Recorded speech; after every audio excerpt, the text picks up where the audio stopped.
Muy buenos días. Es domingo. Estamos ya en el segundo domingo de Cuaresma. Y estos primeros dos domingos de Cuaresma son muy importantes porque el tema siempre es el mismo. Cambiará el Evangelio, pero siempre nos va a hablar el primer domingo sobre las tentaciones, sobre los estragos, los problemas, las dificultades, sobre esos momentos límites donde sentimos que ya no podemos más. Pero en el segundo domingo de Cuaresma nos pone precisamente, pareciese que la meta, pareciese que nos anima al hablarnos de la transfiguración. Y es que lo más importante de la Cuaresma, ¿qué piensas tú que sea lo más importante de la Cuaresma? El ayuno, la penitencia, los sacrificios, las obras de caridad, el Vía Crucis. ¿Qué es lo más importante de la Cuaresma? Lo más importante de la Cuaresma es la Pascua. La Cuaresma es solamente una preparación para poder vivir la Pascua, no como un momento en el calendario. Ya dijimos que nosotros no celebramos fechas, lo que celebramos es el acontecimiento, que va, por cierto, la Pascua se celebra en una fecha concreta, porque históricamente ese día es donde Jesús hace su paso de la muerte a la vida y nos preparamos para vivir con Él eso. Por eso el segundo domingo de Cuaresma nos va a presentar la transfiguración, que está muy ligada con la muerte de Jesús, puesto que Moisés y Elías dialogaban con Jesús sobre el momento de su muerte, pero también está de claro o pone de manifiesto la divinidad de Jesús, que trasciende, que es mucho más que lo que pudiera ser el sufrimiento. Y es que si no vemos la meta, no vamos a poder pasar todos los retos y dificultades.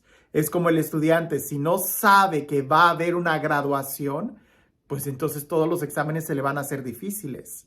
Hay que mirar la meta, hay que saber a dónde nos dirigimos. En otros domingos o en la fiesta de la transfiguración, me gusta mucho detenerme y repetir aquella enseñanza que una vez yo oí del padre Pablo Cárdenas, donde hablaba de una manera muy profunda sobre el sentido de la transfiguración. Y él utilizaba diferentes palabras para poder entender con mayor claridad lo que es la transfiguración. No voy a abordar mucho, pero quiero volver a repetirlo solamente como una introducción.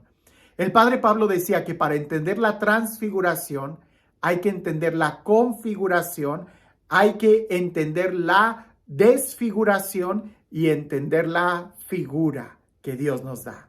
Porque todo parte desde la figura que Dios nos da. Cuando Dios te creó a ti y a mí, plasmó en nosotros su imagen, su semejanza, nos dio una figura.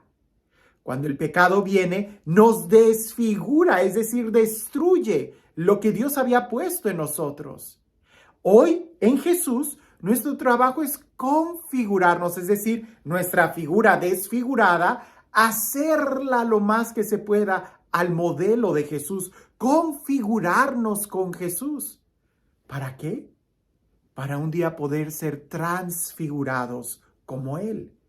De tal manera que el día de hoy nosotros o nos estamos desfigurando, espero que no, nos estamos desfigurando por el pecado, o nos estamos configurando en la gracia. Nos estamos configurando con Jesús, donde dejamos que Él, como el buen alfarero, obre en nuestras vidas. Ahora, habiendo dicho este preámbulo que fue muy largo, quiero leer el Evangelio. Y quiero que prestes atención nuevamente en los pequeños detalles, porque el día de hoy cuando lo meditaba, me hablaba muy claro sobre un aspecto de la vida espiritual y es el que quiero compartirte el día de hoy. Dice así el Evangelio. En aquel tiempo, Jesús se hizo acompañar de Pedro, Santiago y Juan y subió a un monte para hacer oración. Mientras oraba, su rostro cambió de aspecto y sus vestiduras se hicieron blancas y relampagueantes. De pronto aparecieron conversando con él dos personajes rodeados de esplendor. Eran Moisés y Elías, y hablaban de la muerte que le esperaba en Jerusalén. Pedro y sus compañeros estaban rendidos de sueño, pero despertándose vieron la gloria de Jesús y de los que estaban con él. Cuando estos se retiraban, Pedro le dijo a Jesús: Maestro, sería bueno que nos quedáramos aquí y que hiciéramos 3 chozas, una para ti, una para Moisés y otra para Elías, sin saber lo que decía. No había terminado de hablar cuando se formó una nube que los cubrió, y ellos, al verse envueltos por la nube, se llenaron de miedo. De la nube salió una voz que decía: Este es mi hijo, mi escogido, escúchenlo. Cuando cesó la voz, se quedó Jesús solo. Los discípulos guardaron silencio y por entonces no dijeron a nadie nada de lo que habían visto. Quiero hablar sobre la oración, pero espérame, no quiero hablar sobre la oración de repetir cosas, sino la experiencia de la jornada que tenemos en la oración. Hay algunos aspectos que en este pasaje de la transfiguración vale la pena subrayar y poder evaluar nuestra vida. Porque toda oración pareciese que implica estos movimientos: subir. Es decir, tiene que haber un esfuerzo de nuestra parte. No puedes orar si te quedas en el mismo nivel, si te quedas en la misma situación. Está claro que en el Evangelio, siempre que se habla de subir, se habla de precisamente un acto de orar, de desprendernos de las cosas de este mundo para estar en la presencia de Dios. Ahora, cuando Jesús ora, algo sucede. Siempre que hay una verdadera oración, algo sucede. Pero no sucede afuera como si estuviéramos buscando un milagro afuera. No, lo que sucede siempre que en realidad se ora es de que nosotros somos los que cambiamos. Hay que orar no para que las cosas de allá afuera cambien, sino para que nosotros cambiemos. Y en el Evangelio está clarísimo. Jesús oró y su rostro resplandeció.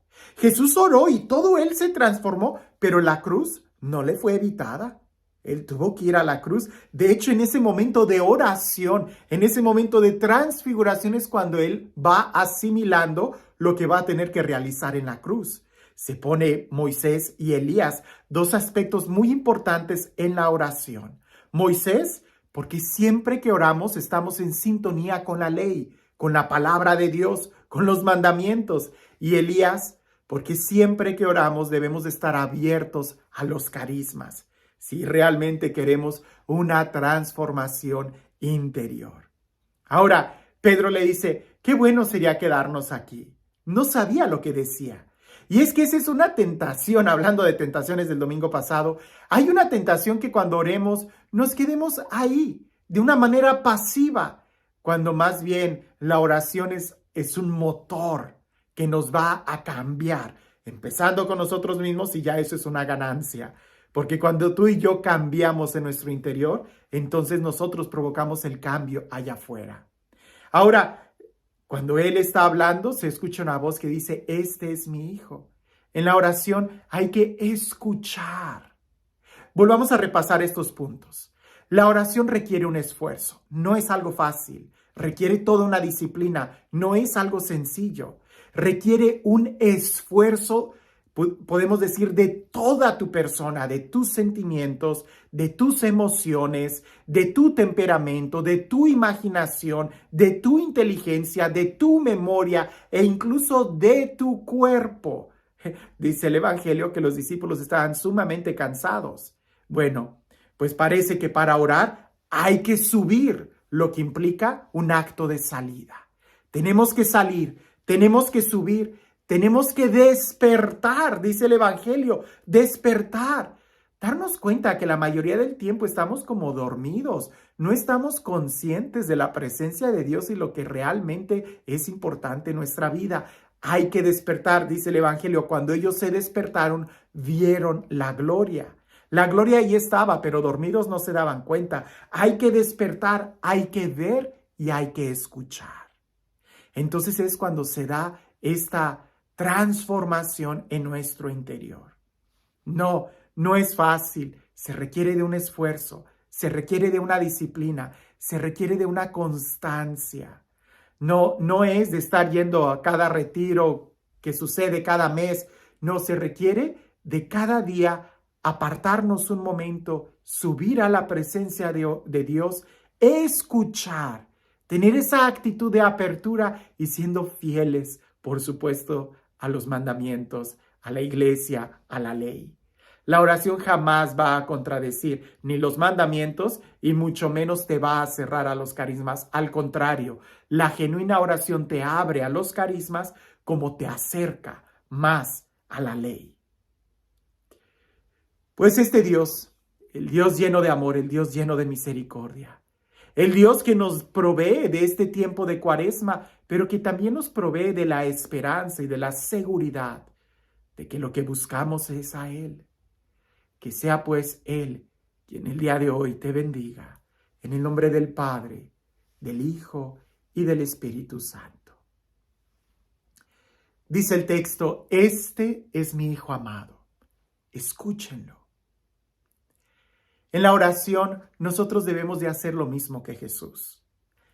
Subir, dejar todo, estar abiertos, escuchar, pero sobre todo dejarnos amar. San Juan de la Cruz dice que la oración es estar atento a la presencia amorosa de Dios en nuestra vida. Cuentan por ahí que había un hombre que era un neurótico.